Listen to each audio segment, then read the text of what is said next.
Genios de todo el mundo se reúnen en un congreso sobre física teórica celebrado en Alemania.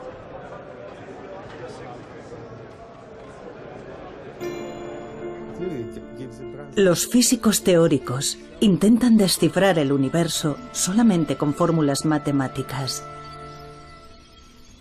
Ahora se enfrentan a la última gran pregunta que le queda a la raza humana. ¿Cómo comenzó el universo? Parece una pregunta desalentadora, pero en realidad los físicos ya saben dónde yace la respuesta. Son los lugares en los que nuestras ideas de espacio y tiempo se vienen abajo. La ciencia, por lo tanto, no sería capaz de determinar cómo comenzó el universo. Los lugares a los que se refiere Hawking son los agujeros negros que engullen todo con su enorme gravedad.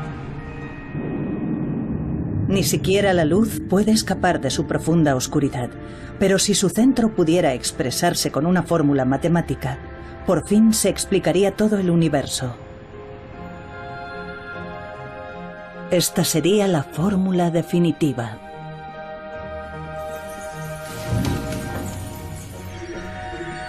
Sin embargo, en la búsqueda de esta fórmula, los físicos se han topado con inimaginables obstáculos.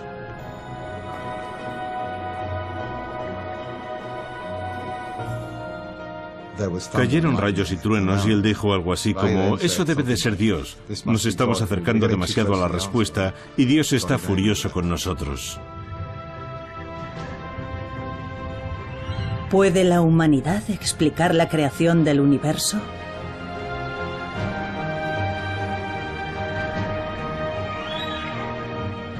Armados solo con fórmulas, los físicos se han propuesto siempre metas muy ambiciosas.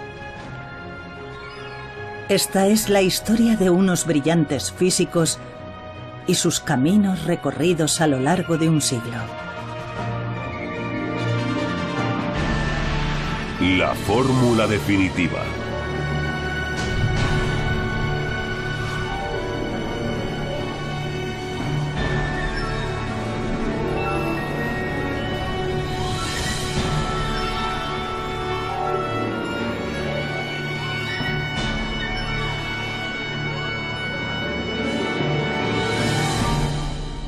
¿Cómo nació el universo?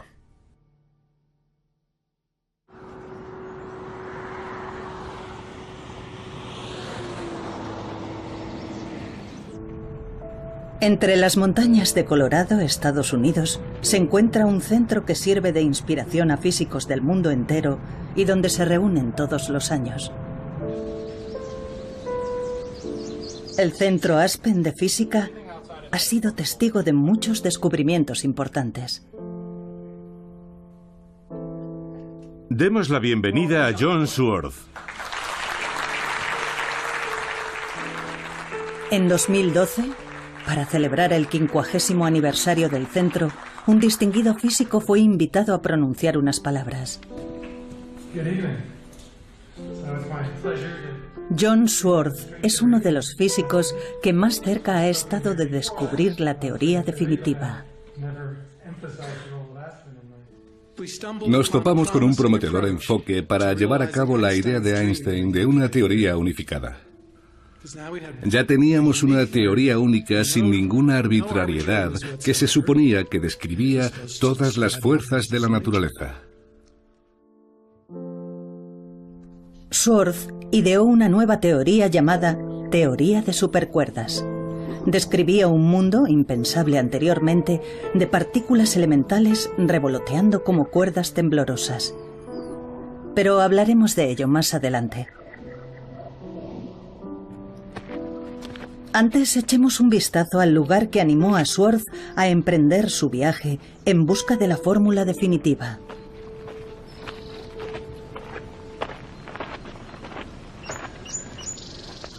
Este observatorio está en lo alto de una montaña a las afueras de Los Ángeles. Es un lugar de gran importancia histórica que un día fue visitado por cierto físico. Esta es una fotografía de Einstein aquí arriba. Aquí se llevó a cabo un descubrimiento que revolucionaría el mundo de la física teórica. El universo se expande. Este fue un importante descubrimiento. Desde el Big Bang, hace 13.700 millones de años, nuestro universo se expande a partir de un solo punto.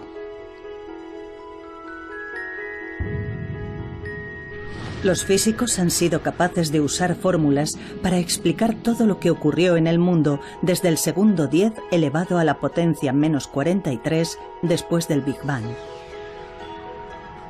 En otras palabras, el momento en sí en el que nació el universo continúa siendo un misterio.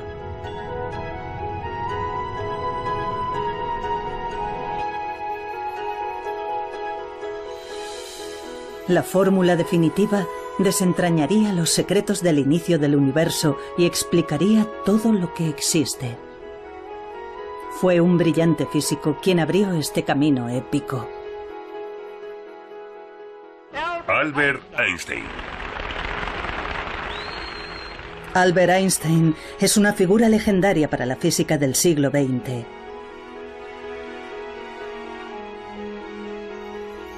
Se ganó un merecido lugar en la historia con su teoría de la relatividad general.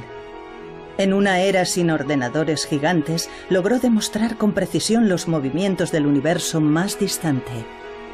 Había muchas esperanzas de que resolviera por fin el misterio del origen del universo. Esta es la fórmula de la teoría de la relatividad general. Puede parecer complicada, pero su significado es sorprendentemente sencillo. La parte izquierda de la fórmula representa la curvatura del espacio. La derecha contiene símbolos que representan masa y energía. En otras palabras, la fórmula explica que donde hay masa o energía, hay una distorsión del espacio. Pero aún resulta un poco difícil imaginarlo. Hagamos un modelo sencillo de la teoría de la gravedad de Einstein usando objetos cotidianos. Nos explica el concepto Joseph Polchinski, uno de los físicos que tratan de encontrar la fórmula definitiva. Necesitamos una tela, que será el espacio.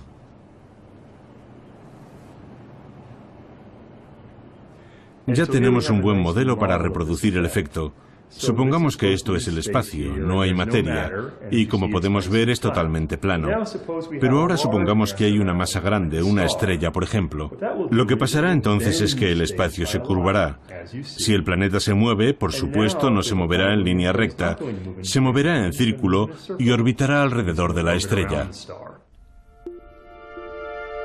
Cuando pensamos en la gravedad, seguramente nos imaginamos una estrella que es atraída por otra que se mueve en círculo. Así. Según la teoría de Einstein, no obstante, la masa de la estrella hace que el espacio-tiempo se distorsione, y como consecuencia de ello, las otras estrellas siguen la curvatura creada por la masa. Esta curvatura del espacio-tiempo se vuelve más extrema y potente cuanto más pequeñas y pesadas son las estrellas. En base a esta teoría, Einstein hizo una atrevida predicción. Donde hay una fuerte gravedad, hasta la luz se curva. Si esta teoría fuera efectivamente correcta, significaría que una estrella oculta tras una estrella más grande sería visible, porque la gravedad curva la luz. Y su predicción demostró ser correcta. Esta es una foto de un eclipse total de Sol. Las estrellas que se ven alrededor del Sol aparecen ligeramente apartadas de donde están realmente. Ello es debido a que la enorme gravedad del Sol ha provocado que se curve la luz de lejanas estrellas.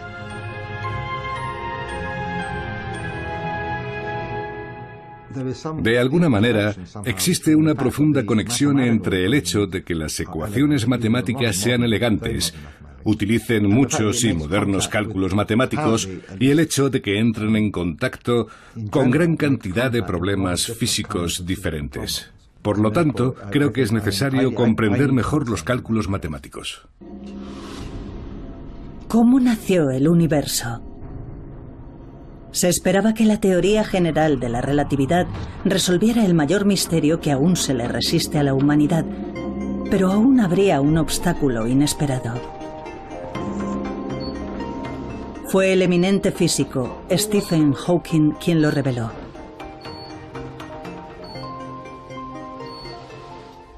Hola. ¿Cómo están? A pesar de sufrir una enfermedad incapacitante que paraliza los nervios del cuerpo, Hawking volcó su brillante mente en abordar el misterio del inicio del universo.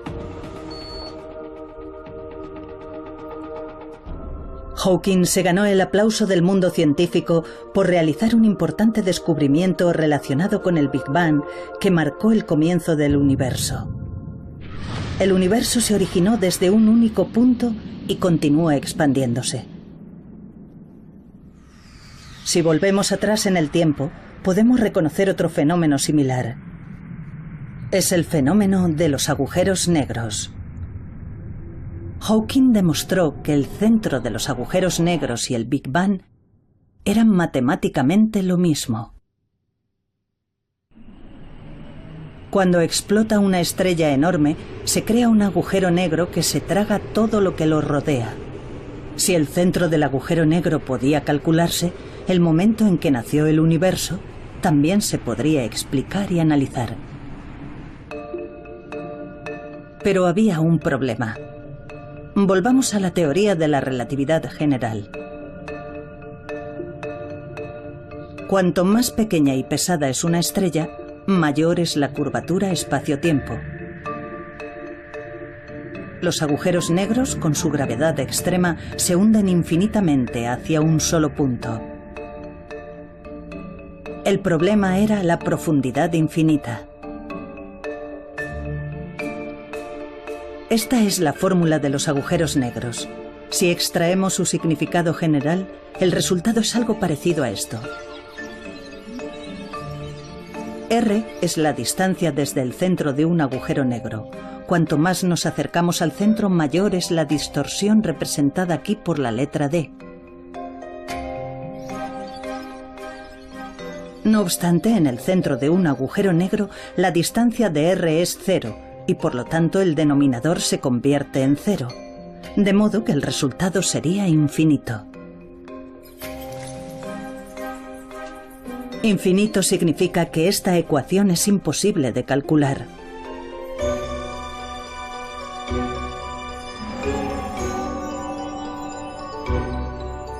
En otras palabras, la ecuación de la teoría de la relatividad general no puede aplicarse al centro de los agujeros negros. Si no podemos explicar el centro de los agujeros negros, el misterio del origen del universo también seguirá sin resolverse. Así que la teoría de la relatividad general, después de todo, no fue la fórmula definitiva. Son los lugares en los que nuestras ideas de espacio y tiempo se vienen abajo. La ciencia, por lo tanto, no sería capaz de determinar cómo comenzó el universo. El plano del universo demostraba ser huidizo. Los físicos aún tenían que resolver la cuestión del infinito.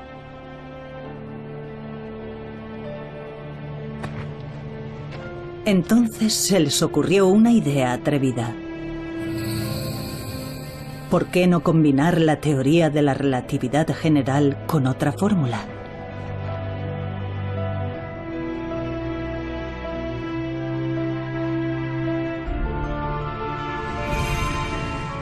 Dicha fórmula sería la de las partículas elementales. La fórmula de las partículas elementales describe con asombrosa precisión la micromateria que conforma el mundo.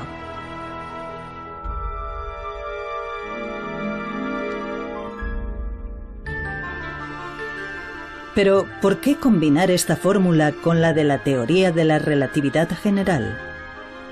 El centro de un agujero negro es un único punto minúsculo infinitamente comprimido.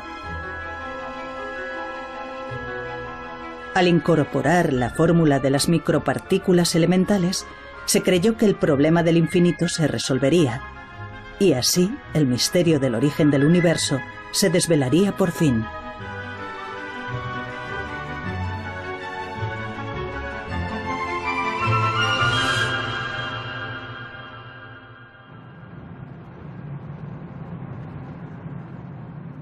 Fue un físico ruso el primero en intentar descubrir la fórmula definitiva combinando la teoría de la relatividad general con la fórmula de las partículas elementales.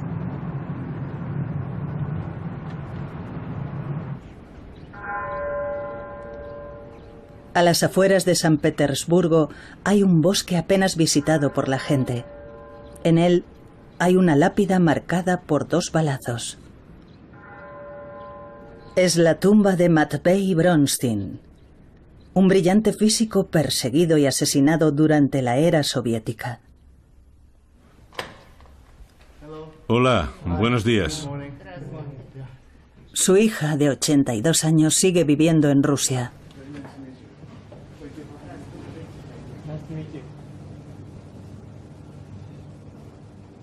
Bronstein murió a los 31 años. Su familia no fue informada de su fallecimiento hasta pasado más de medio siglo.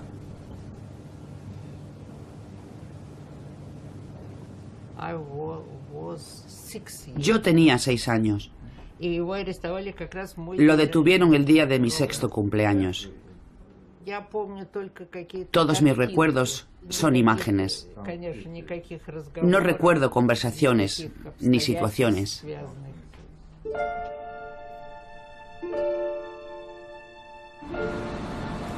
¿Qué suerte corrió Bronstein en su empeño por dar con la fórmula definitiva? Nació en el seno de una familia humilde y fue físico autodidacta. A los 19 años dominaba la teoría de la relatividad general y la fórmula de las partículas elementales, en una época en la que a la mayoría de los físicos les costaba entender dichos conceptos. Bronstein quería desmitificar los agujeros negros, pero antes de poder calcular su centro, tenía que demostrar algo.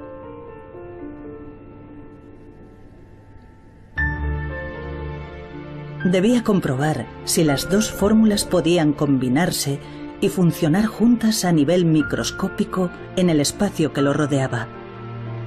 Tomó una sección de espacio, a una escala menor incluso que la de las partículas elementales, y calculó la gravedad que actuaba sobre ellas. Aquí, las 2 fórmulas utilizadas por Bronstein han sido reemplazadas por fórmulas modernas. Parecen complicadas, pero expresadas de una forma más sencilla significan lo siguiente. La primera parte de la fórmula de las partículas elementales establece que sus cálculos se refieren al mundo microscópico. Dentro del recuadro azul, la fórmula describe la micromateria y las fuerzas que actúan sobre ella. Bronstein introdujo la teoría de la relatividad general en esta fórmula. Entonces, se produjo un resultado sorprendente. Apareció un 0 como denominador. Esto solo podía significar una cosa: un cálculo imposible, conocido también como infinito. No hay duda de que las fórmulas combinadas eran correctas, pero ¿por qué daban aquel resultado? Bronstein continuó sus cálculos con mayor precisión aún.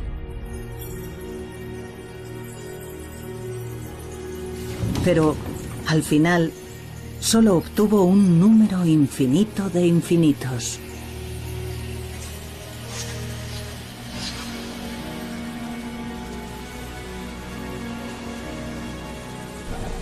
Estos resultados sugerían que si miramos lo que hay a nuestro alrededor a nivel microscópico, Todo es inestable, con multitud de fenómenos parecidos a agujeros negros que dan lugar a infinito.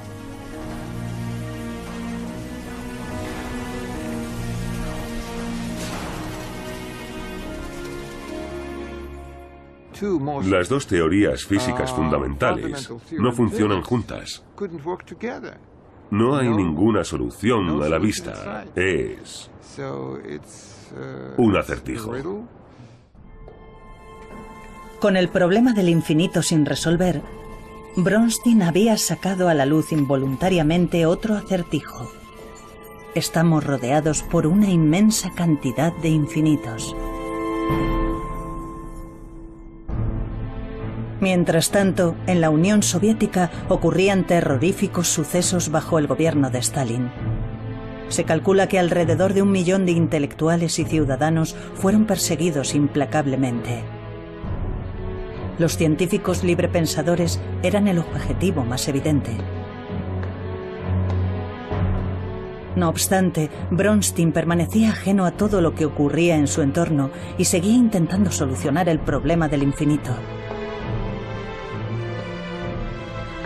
¿Por qué los resultados eran siempre infinito? Si los cálculos eran correctos, el espacio que nos rodea podía derrumbarse en cualquier momento.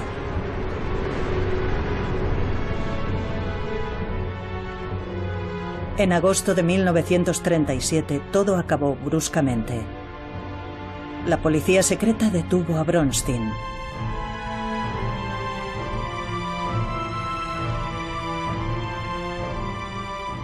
Fue fusilado de inmediato y enterrado en el bosque.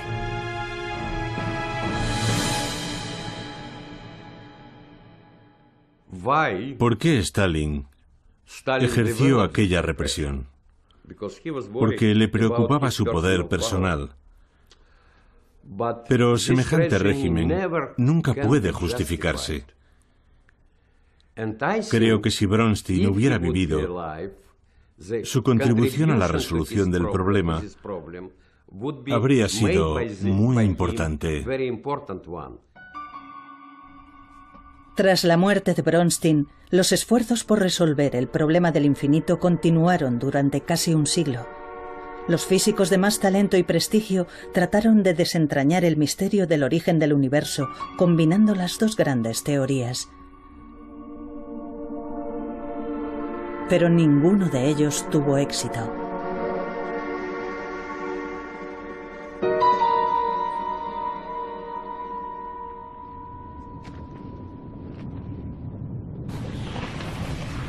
Un enorme pozo se abría ante aquellas mentes brillantes. Intentar solucionar el problema del infinito es desperdiciar tu vida. Eso era lo que pensaba la mayoría de los físicos cuando cesaban en su empeño por encontrar la fórmula definitiva.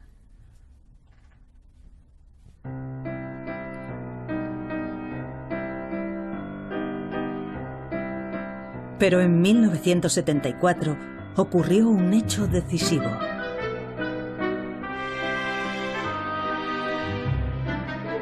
Se publicó un ensayo que aseguraba haber dado con la fórmula que resolvía el problema del infinito.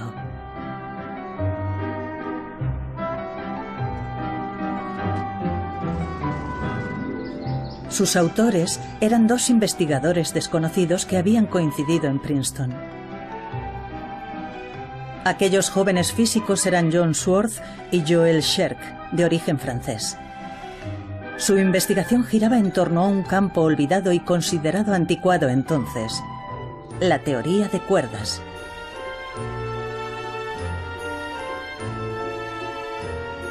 Tomemos como ejemplo las partículas elementales, las unidades de materia más pequeñas.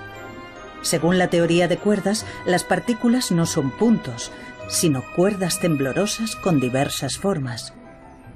Esta idea aparentemente extraña se basa en una antigua fórmula física que se había dejado de lado. La teoría había sido abandonada por todos, salvo por algunos testarudos como yo.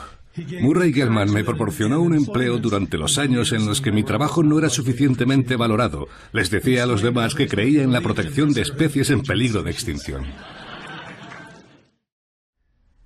Sin desalentarse, desarrollaron la teoría de cuerdas y propusieron una nueva teoría de supercuerdas.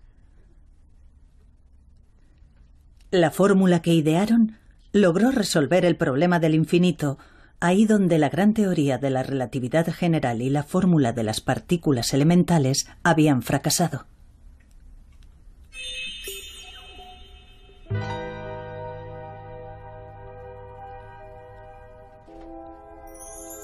Pero ¿cómo resolvieron el acertijo los dos jóvenes físicos?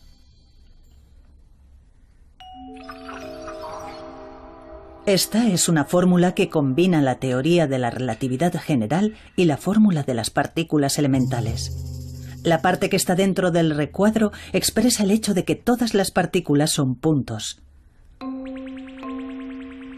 Esto muestra la fuerza entre partículas que revolotean a nivel microscópico. Al expresarse con una fórmula sencilla, el denominador es r², siendo r la distancia entre partículas. Si las partículas son puntos, en el momento en el que colisionan unos con otros, la distancia r se convierte en 0. Ahora tenemos 0 como denominador. En otras palabras, el resultado es infinito cuando las partículas colisionan entre sí.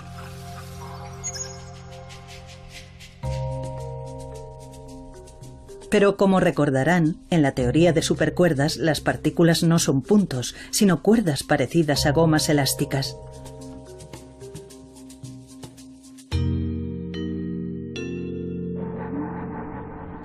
Si las partículas tienen forma de gomas elásticas, ocupan cierta cantidad de espacio, de modo que, aunque colisionen entre sí, nunca acabarán siendo más pequeñas que el grosor de la goma.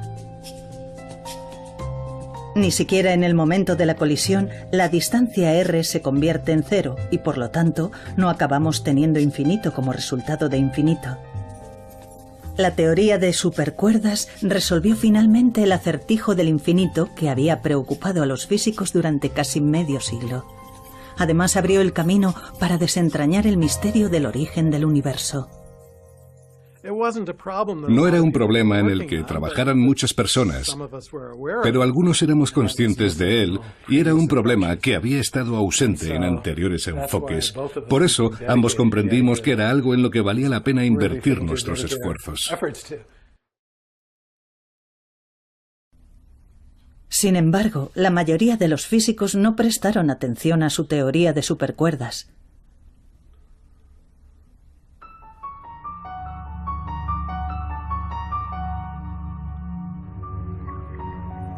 Desconfiaban de la teoría de supercuerdas.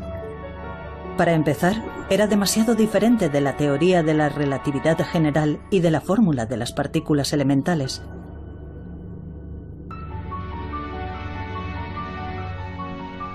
Pero eso no era todo. Para que la teoría de supercuerdas fuera cierta, necesitaba no solo las 4 dimensiones del mundo que vemos a nuestro alrededor, altura, anchura, profundidad y tiempo, sino que requería nada menos que 10 dimensiones. Eso es, 10. Muchos físicos se mostraban escépticos al oír hablar de otras dimensiones. Nuestro espacio-tiempo tiene 3 espacios y una dimensión de tiempo. Por eso decimos que es un espacio-tiempo de 4 dimensiones. Pero en lugar de 4 tenía al menos 10 dimensiones. Había que hacer algo con respecto a aquellas 6 dimensiones superfluas. Así que perdí el interés en trabajar con más dimensiones. No me solucionaba nada. La teoría de supercuerdas no puede llamarse física. Aquellos que lleven a cabo tales investigaciones deben ser excluidos. Esas eran las opiniones que se escuchaban en aquella época. Swartz recibió frecuentes comentarios sarcásticos de un físico ganador del premio Nobel. Creo que veía con escepticismo el programa de la teoría de cuerdas. Pensaba que se alejaba demasiado de los experimentos y eso le molestaba. Me tomaba el pelo con ello. Me veía en un pasillo y me gritaba desde lejos: Schwartz, ¿con cuántas dimensiones trabajas hoy?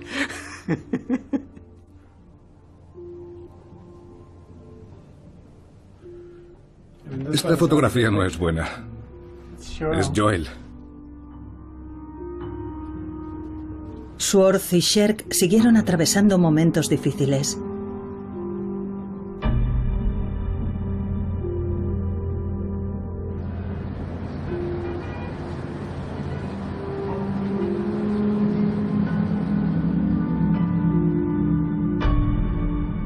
Después de que su teoría de supercuerdas fuera desechada ampliamente, Sherk cayó enfermo por una grave diabetes y regresó a Francia. ¿Por qué 10 dimensiones? ¿Y dónde estaban aquellas otras dimensiones invisibles?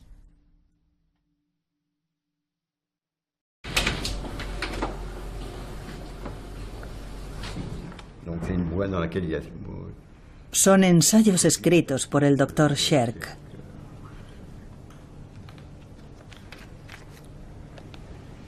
Se dice que Sherk se volcó obsesivamente en la investigación de otras dimensiones.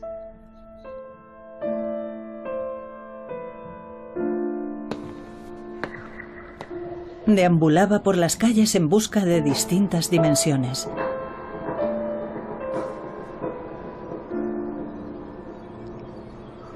Se convirtió en un apasionado budista y se entregó a la meditación.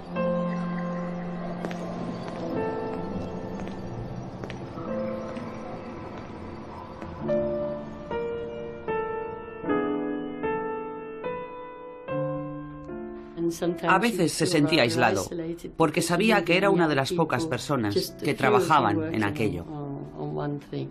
Eso en ocasiones le resultaba frustrante, porque la gente opinaba. A la gente no le convencía lo que estaba haciendo, y eso le frustraba. La vida de Sherk llegó a su fin cuando tenía 34 años. En su dormitorio se hallaron pruebas de que se había inyectado una enorme dosis de su medicación contra la diabetes. Joel Sherk era una persona notable y tenía una creatividad extraordinaria.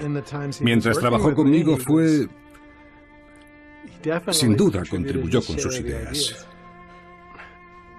Su muerte me cogió totalmente por sorpresa. De haber estado sano y haber vivido en los años 80, habría jugado un importante papel en los acontecimientos. Eso está claro. Sherk falleció antes de poder hacer realidad su sueño de descubrir la fórmula definitiva.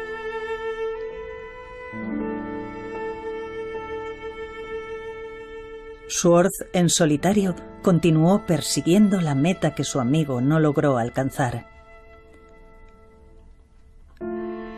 Mientras otros físicos consiguieron prestigio a través de llamativos logros, él siguió centrado en la teoría de supercuerdas.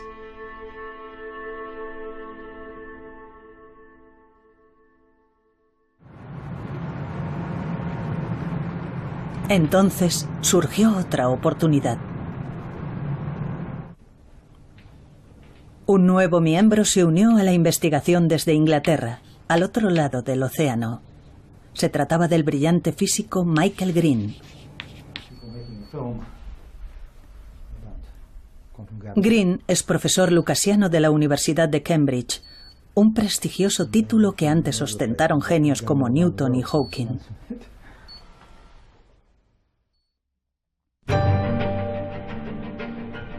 Schwartz y Green decidieron enfocar la pregunta de las dimensiones de la siguiente manera. Nunca había habido ninguna prueba matemática de que solo hubiera 4 dimensiones en el universo. Si la fórmula decía que eran 10 dimensiones, tal vez fueran las creencias ampliamente extendidas las que estaban equivocadas. Los dos físicos decidieron una vez más probar que la fórmula de la teoría de supercuerdas merecía ser la fórmula definitiva. Necesitaban demostrar que la teoría de la relatividad general y la fórmula de las partículas elementales podían hallarse dentro de la fórmula de la teoría de supercuerdas.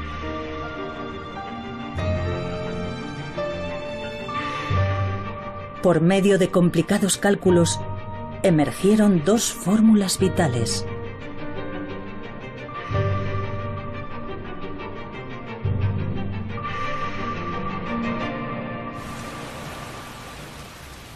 Cuando estaban realizando los últimos cálculos para asegurarse de que no había contradicciones en la fórmula, se toparon con algo extraño.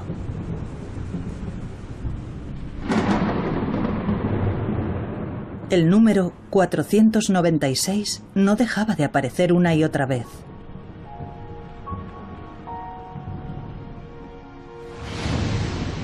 ...496 es lo que se conoce como un número perfecto y ya era venerado por los antiguos griegos que lo relacionaban con la creación del mundo. Su aparición simultánea era una prueba de la hermosa armonía entre el vasto universo y el mundo microscópico que coexisten en la fórmula.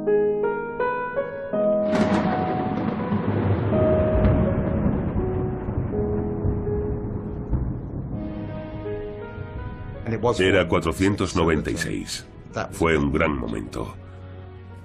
Recuerdo que, mientras hablábamos de ese número, 496, cayeron rayos y truenos. Y él dijo algo así como, eso debe de ser Dios. Nos estamos acercando demasiado a la respuesta y Dios está furioso con nosotros.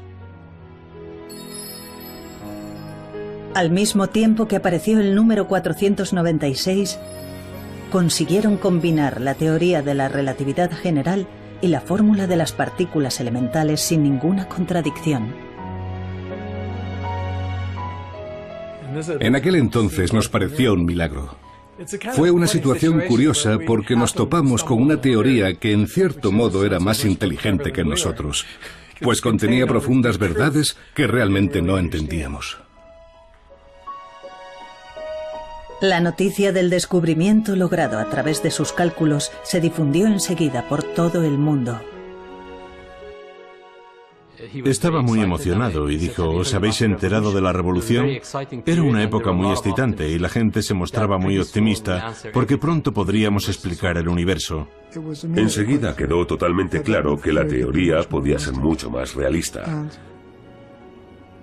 Yo no lo creí, sigo sin creerlo. Hoy en día no quería admitir que todo lo que estaba pasando fuera una coincidencia. Me pareció una especie de señal del cielo. ¿Podía ser la teoría del todo la fórmula definitiva que resolvería por fin el misterio de cómo nació el universo?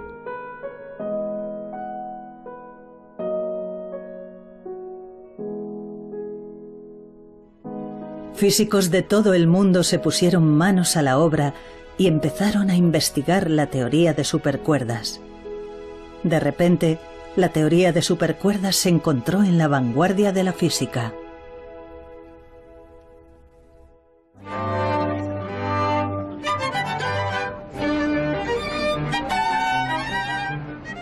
Los físicos por fin habían aceptado la idea de las dimensiones múltiples.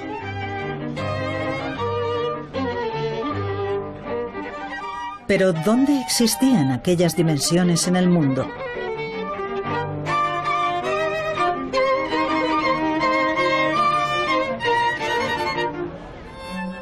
Hay que hacer un esfuerzo para comprender la idea.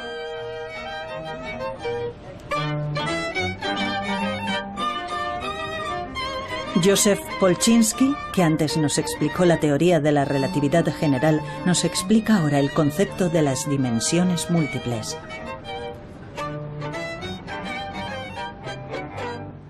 Muchos físicos piensan que el universo tiene dimensiones ocultas. Para un físico, una dimensión es una dirección en la que pueden moverse las cosas. Podemos verlo con esta cuerda floja, por ejemplo. Nuestra equilibrista Erika ve la cuerda floja como un mundo unidimensional.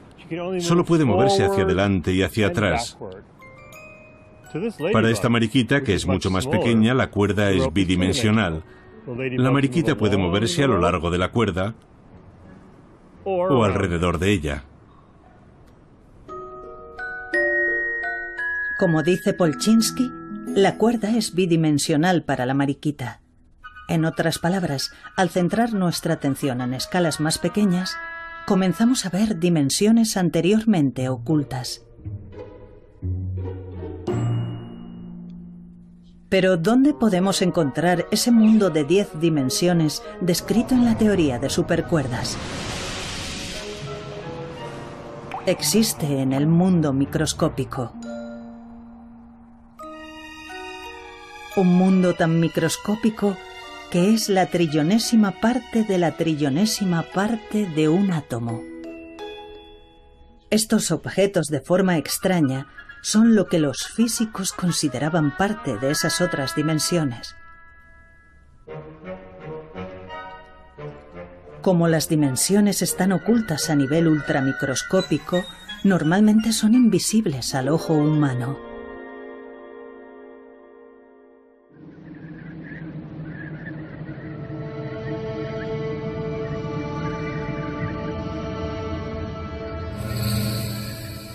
La nueva teoría de supercuerdas incorporaba las dos grandes fórmulas, la teoría de la relatividad general y la fórmula de las partículas elementales.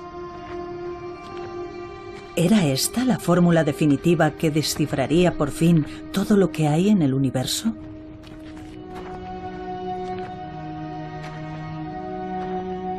Pero no obstante, había una sensación de incertidumbre en el todavía arduo camino que quedaba por delante.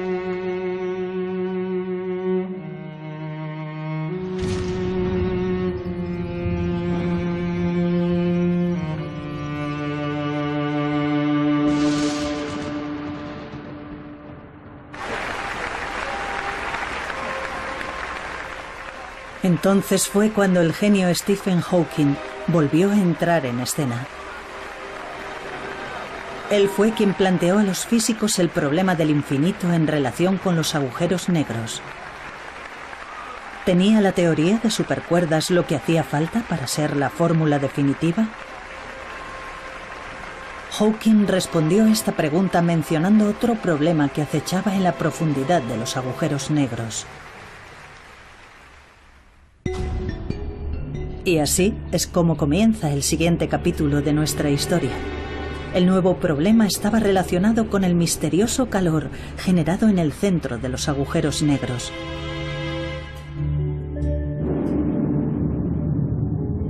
Como recordarán, en el centro de los agujeros negros hay puntos comprimidos hasta una densidad infinita.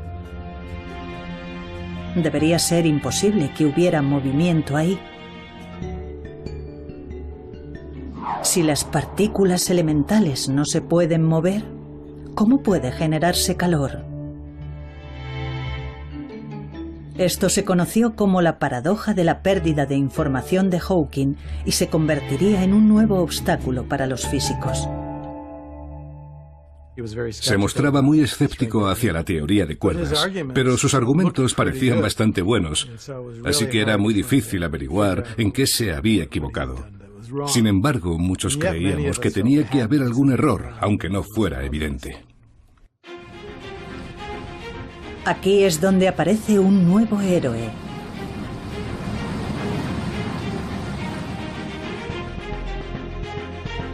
Es el joven físico Joseph Polchinski, al que ya hemos visto explicándonos diversos conceptos. Polchinski logró seguir desarrollando la teoría de supercuerdas.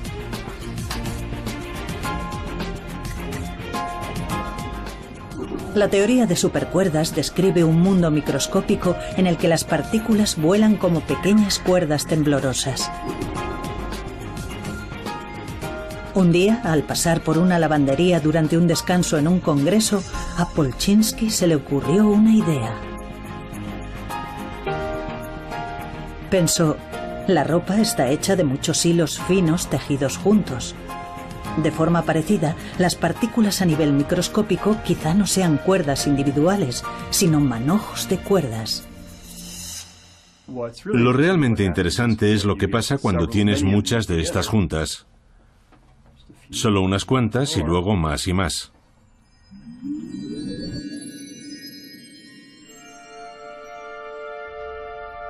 Trabajó en una fórmula y propuso que no eran cuerdas individuales, sino muchas cuerdas moviéndose juntas y formando una especie de membrana.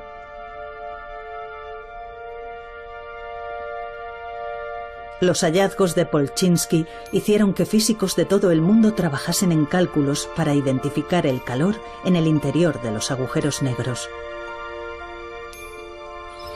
Finalmente, con la incorporación de una nueva fórmula que describe el fenómeno de la membrana, la teoría de supercuerdas se utilizó con éxito para calcular el calor dentro de los agujeros negros. Se creía que en el corazón de los agujeros negros las partículas eran comprimidas hasta el infinito y no se podían mover.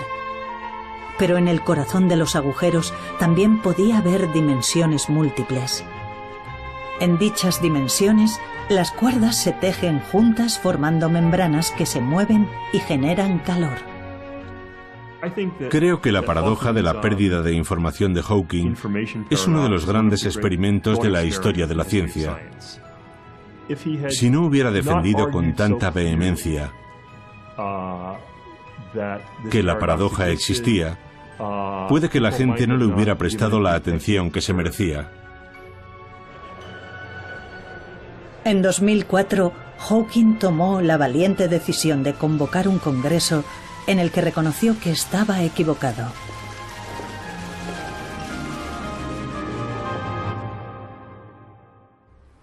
Quiero informarles de que creo haber resuelto un importante problema de física teórica que sigue pendiente desde que descubrí, hace 30 años, que los agujeros negros desprenden calor.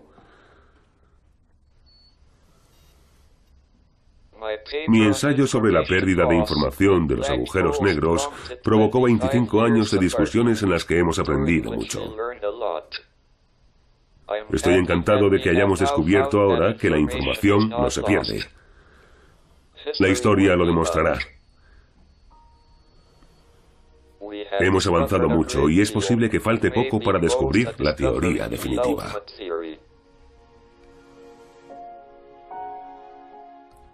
Me gustaría encontrar una respuesta mejor para las preguntas de ¿por qué estamos aquí? ¿Por qué vale la pena vivir en este universo? ¿Y cuál es el significado de ello? Tal vez estemos contemplando cuestiones filosóficas que ni siquiera sabemos por qué nos planteamos. No tengo una buena respuesta, pero aún así seguimos haciendo lo que hacemos.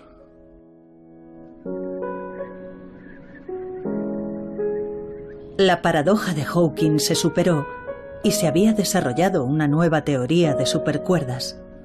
Con esta fórmula, ¿podía la humanidad resolver finalmente el misterio del origen del universo?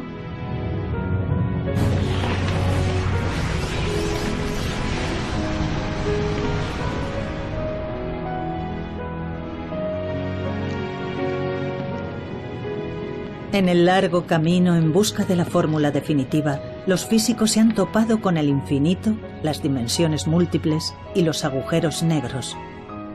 Ahora, por fin, están consiguiendo vislumbrar el origen del universo.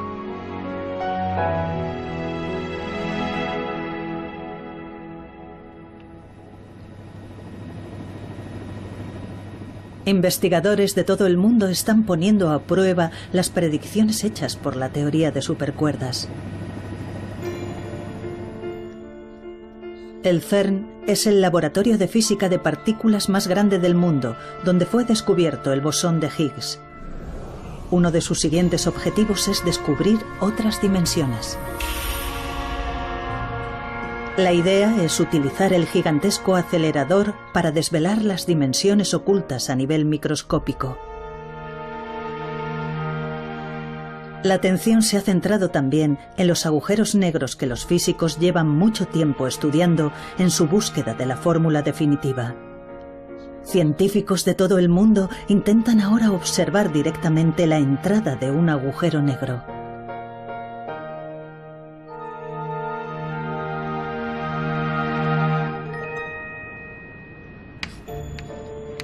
La teoría de supercuerdas sigue utilizándose en las investigaciones más recientes. Su creador, John Swartz, usó un concepto olvidado para desarrollar una teoría nueva y acercarse un poco más a la fórmula definitiva.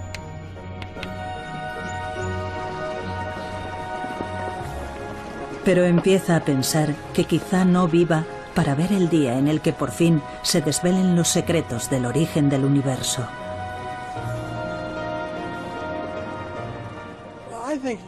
Creo que vamos a llegar muy lejos en esa dirección, tanto en el universo como en los objetos más pequeños.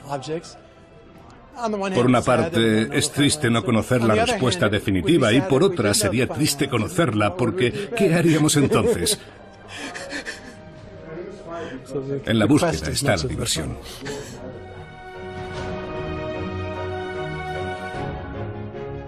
Entonces, ¿cómo se creó nuestro universo?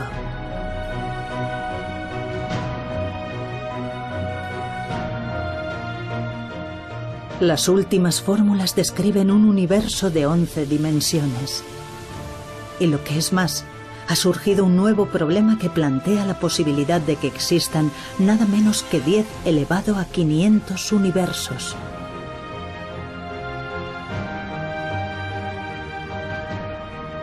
La fórmula definitiva desvelará los profundos misterios del universo.